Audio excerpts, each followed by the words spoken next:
think I'm going to shave this off. But when I do that, I'm going to keep this, the mustache. That was kind of why I was growing. I had a big full beard, and then last year I shaved all that off and went clean shaven for the first time in, I don't know, 20 years, 15 years. Then I, just in the last few weeks, grew this in because a friend of mine has a mustache and suggested that I would look pretty good with one as well. So I don't know that I will, but I'm going to see. And I didn't want to go straight to the mustache. Right, so that's what this is. Anyway, today I want to talk about meditation, and particularly what it is to meditate when you're not feeling great. Like the last few days, I have had a cold. Now, fortunately, I haven't had, it's not COVID, and it's not the influenza that's going around right now, because I know a bunch of people at work that are getting the flu, and then they're out of commission, like hard out of commission for a week or more. I had a sore throat and was very groggy for a few days, and I just slept a lot. Went to bed early, got up early. Got up late, and I'm starting to feel better. Uh, but I did meditate during those 3 days when I was really feeling like a sore head, sore throat, physically heavy.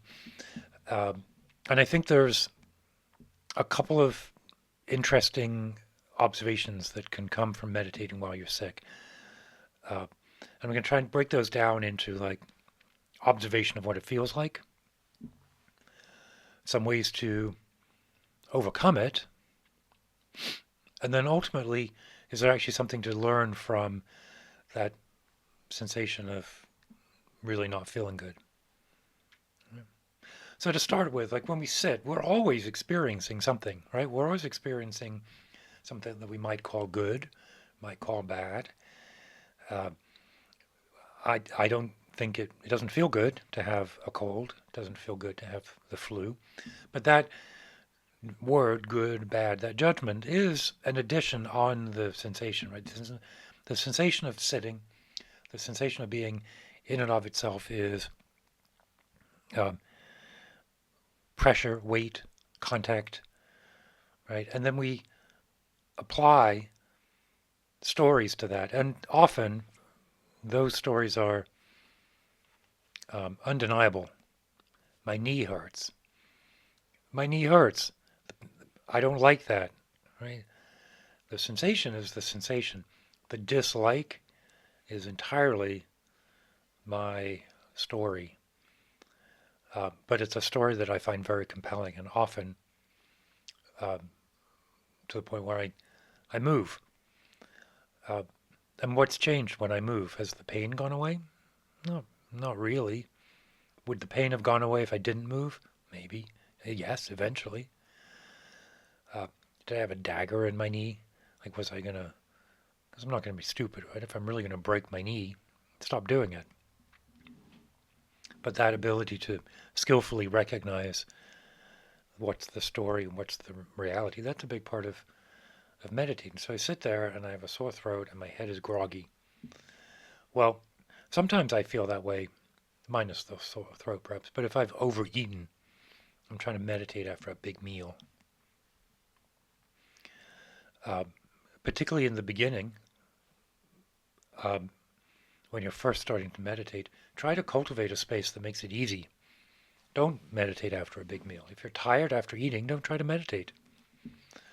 Right? There's no reason to make it as difficult as it can be. In fact, there's a lot to be said for making it as easy as it can be. So one of the first things that I could do, you could do, we could do when we're not feeling well,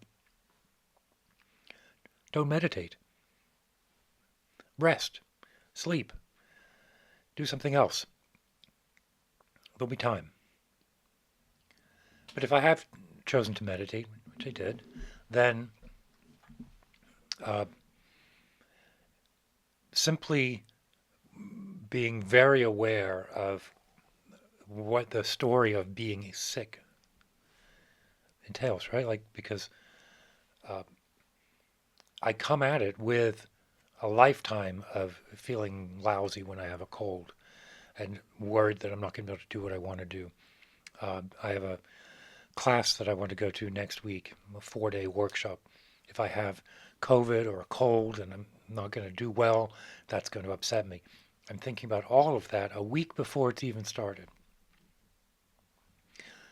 So I can use the illness, the not feeling well, as a crash course in separating the story from the experience. It's like I say, at any given moment, on any given day when I'm meditating, I have a physical experience. I have one right now. My head is a little sore back here. You know, um, my nose is a bit stuffed. My muscles are aching a little bit. All of these are things that exist all the time. So why then pick a moment and say, I don't feel well here? There's a threshold, right? All of these are interesting things to be thinking about when I meditate, not feeling well. They're also interesting things to think about meditating when I feel good. When I feel like, oh, I'm on top of the world at work. I got a great compliment yesterday. Um, oh, I'm feeling very rarefied. I've meditated, hours a day for the last few weeks. I'm really rolling. That's a story as well.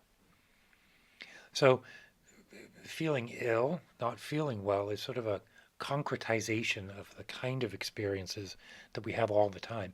It's just a little bit easier to dissect and to analyze when it's right in front of me, right in front of me, like, oh, I just want to go back to bed.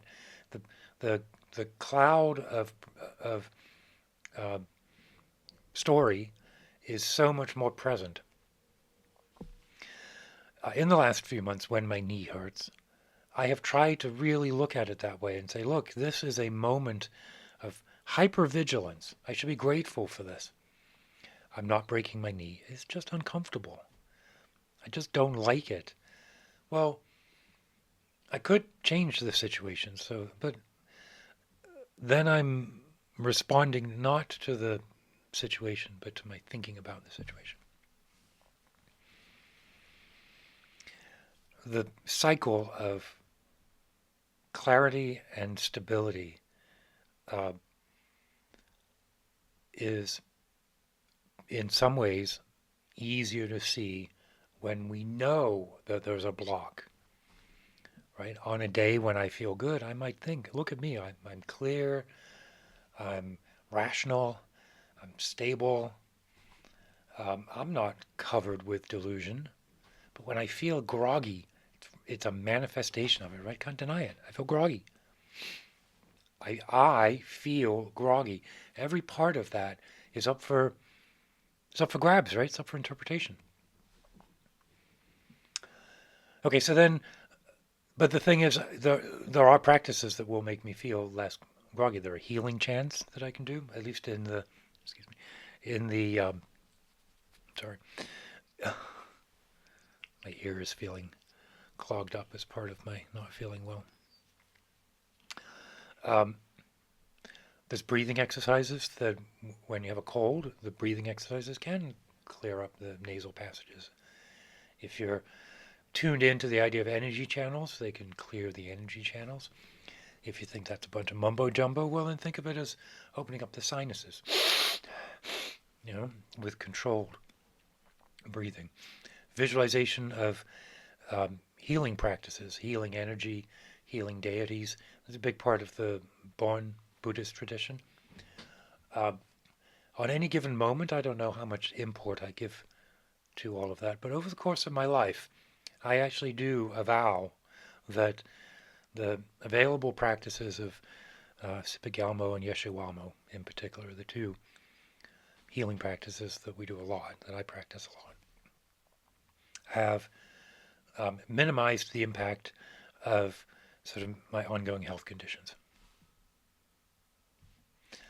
Uh, I have paralyzed vocal cords after surgery 10 years ago. I couldn't talk. I sounded like this. I couldn't talk. I sounded like that for 2 years. Uh, and I'm convinced that a combination of trying to chant,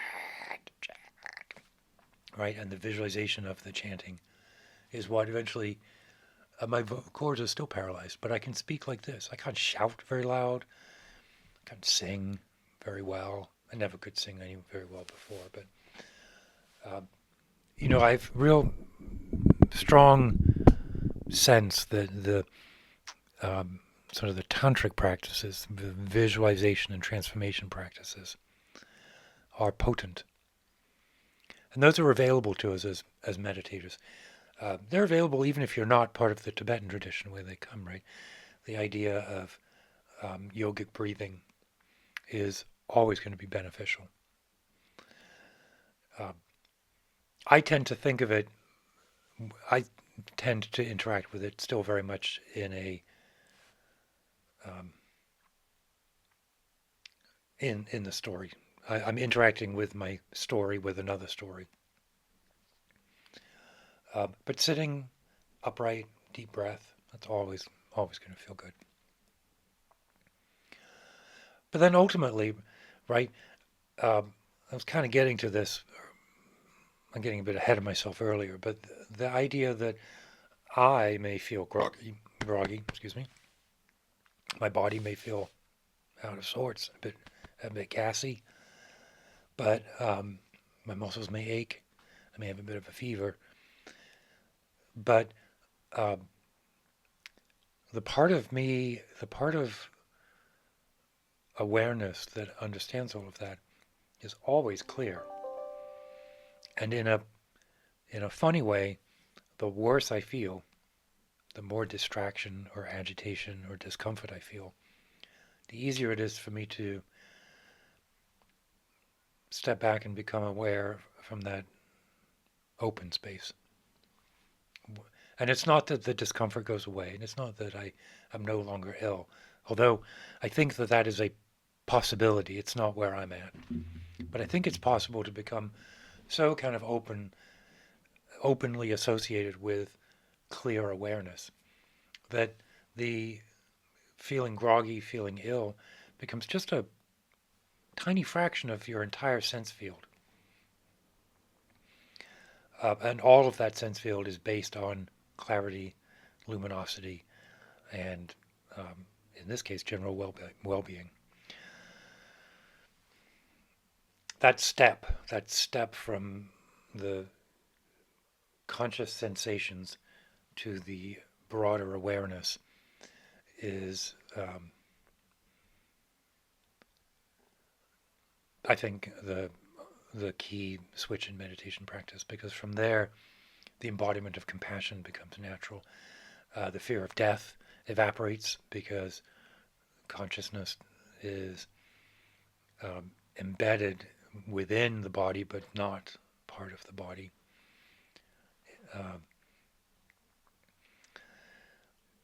I don't, from my perspective, right, so take this with a grain of salt as to where I'm at with my practice.